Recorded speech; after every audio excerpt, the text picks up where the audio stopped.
আসসালামু আলাইকুম দর্শক, আমি তাজমিন কিচেন্স থেকে আপনাদের স্বাগতম। আজকে আপনাদের সাথে শেয়ার করতে যাচ্ছি গ্রিল চিকেন রেসিপি। ইলেকট্রিক ওভেনে আমি গ্রিল চিকেনটা করে আপনাদের সাথে শেয়ার করব। এখানে আমি 1400 গ্রামের একটা মুরগি নিয়ে নিলাম। মুরগিটাকে এখন আমি ভালো করে দাগ কেটে নেব, যাতে করে মশলাটা ভালো করে প্রবেশ করে। এখন আমি মশলাটা রেডি করে নেব। এর জন্য এখানে একটা বল নিয়ে নিলাম। এড করে দিলাম 2 চা চামচ সয়া সস। সয়া সসটা আমার চ্যানেলে আছে, চাইলে আপনারা দেখে নিতে পারেন। দিয়ে দিলাম 1 চা চামচ রসুন পেস্ট, 2 চা চামচ শুকনো মরিচ গুঁড়া। আপনারা চাইলে মরিচটা একটু বাড়িয়ে নিতে পারেন। এড করে দিলাম 1 চা চামচ জিরে গুঁড়া। এখন এড করে দিচ্ছি হাফ চা চামচ আদা গুঁড়া। আপনারা চাইলে এখানে আদা পেস্টটাও ব্যবহার করতে পারেন।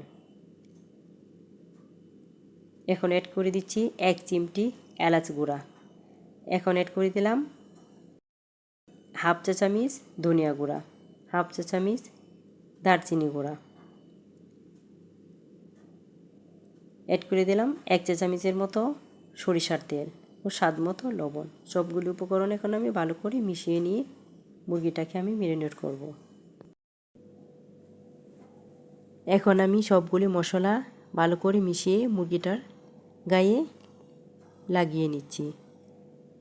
অবশ্যই চেষ্টা করবেন ভালো করে মশলাটা লাগিয়ে নেওয়ার জন্য, এতে করে মুরগিটা খেতে ভালো লাগবে।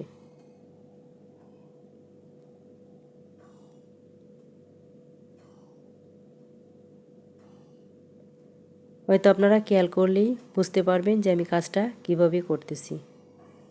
যে জায়গায় আমি দাগ কেটেছি সেই জায়গায়ও চেষ্টা করতেছি যাতে মশলাটা ভালো করে প্রবেশ করে। আপনারা এইভাবে মশলাটা দিয়ে নেবেন। আমি এখানে লেবু বা দই কোনোটাই দিতে পারি নাই, মানে ভুলে গিয়েছিলাম। আপনারা এখানে লেবু বা দই অ্যাড করে নিতে পারেন, এতে করে স্বাদটা আর একটু বেশি ভালো হবে।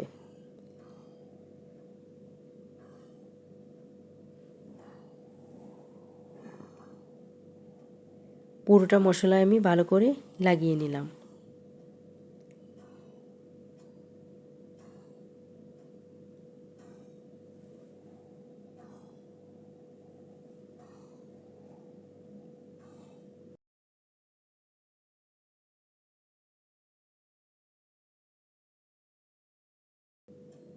দেখেন আমার মশলাটার কোনো অবশিষ্ট নেই।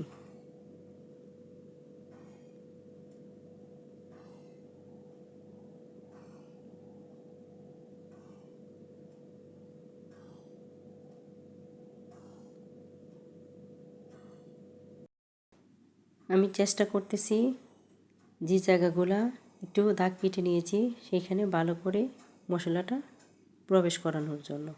আপনারা এইভাবে করে নেবেন, তাহলে খেতে বেশি মজা পাবেন। যারা এখন আমার চ্যানেলটা সাবস্ক্রাইব করেন নাই, চ্যানেলটা সাবস্ক্রাইব করে আমার পাশেই থাকবেন। পাশে থাকা বেল আইকনটা প্রেস করে দিবেন, এতে করে প্রথম নোটিফিকেশানটা আপনার কাছেই চলে যাবে। ভিডিওটা যদি ভালো লাগে একটা লাইক দিতে ভুলবেন না। বেশি ভালো লাগলে ফ্রেন্ড ও ফ্যামিলির সাথে শেয়ার করতে পারেন। মুরগিটা আমার মাখানো হয়ে গেছে। এখন আমি এটাকে একটা প্লাস্টিক দিয়ে কভার করে রেখে দিব 1 দিনের জন্য নর্মাল ফ্রিজে।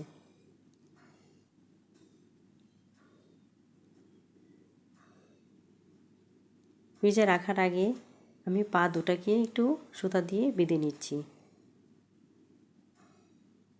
আমি পাটাকে একটু বেঁধে নিয়ে প্রথমে তারপর মুরগির শরীরটাও একটু পেঁচিয়ে নিব, এতে করে গ্রিল করার সময় মুরগিটা ছুটে যাবে না।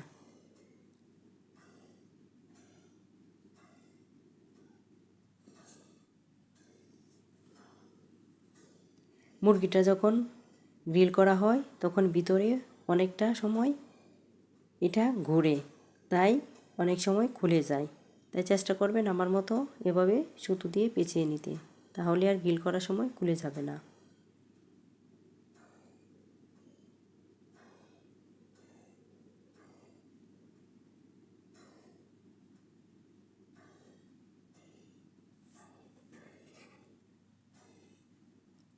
আমার সুতাটা পেঁচানো হয়ে গেছে। এখন আমি সুতাটা কেটে নিব। একটু ভালো করে পেঁচিয়ে নিলাম, যাতে করে কোনো প্রকার রিস্ক না থাকে।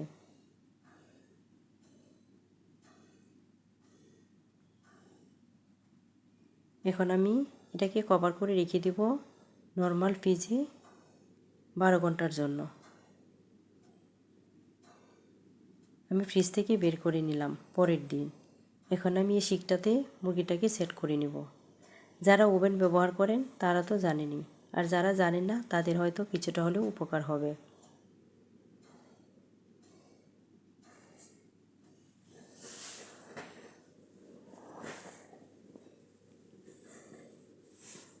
আমি শিকটাকে ভালো করে গিঁথিয়ে নিলাম। এখন স্ক্রুটা টাইট করে নিচ্ছি। স্ক্রুটা ভালো করে টাইট করে নেবেন, না হলে গ্রিল করার সময় স্ক্রুটা খুলে যাবে।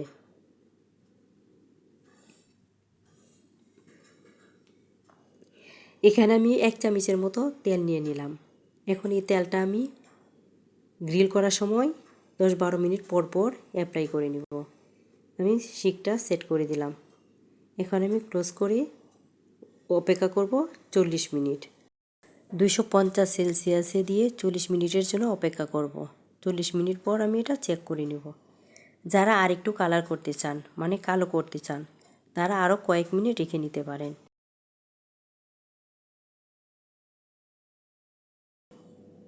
10-12 মিনিট পর পর আমি তেলটা অ্যাপ্লাই করে দিয়েছিলাম 3 বার। এখন আমি মুরগিটা হয়েছে কিনা চেক করে নিচ্ছি একটা কাঁটা চামচের সাহায্যে। আপনারা যদি আরেকটু ভালো কালার করতে চান, মানে আরেকটু কালো করতে চান, তাহলে আরও কয়েক মিনিট রাখতে পারেন। আপনাদের টাইমটা কিছুটা কম বেশি লাগতে পারে। এখন আমি সুতাটাকে একটা কেচি দিয়ে কেটে নেব। অল্প তেলেই হয়ে যায়, যে কোনো রুটি পরোটা বা নানের সাথে পরিবেশন করতে পারেন।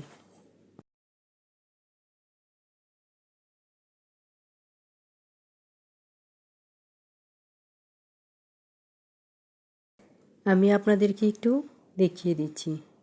দেখেন ভিতরটা কতটুকু সফট হয়েছে। উপরটা একদম মুচমুচে হয়েছে, ভিতরটা সফট হয়েছে। এভাবে ট্রাই করে আপনারা দেখতে পারেন, খেতে ভালো লাগে। দেখা হবে অন্য কোনো ভিডিওতে, সে পর্যন্ত ভালো থাকবেন।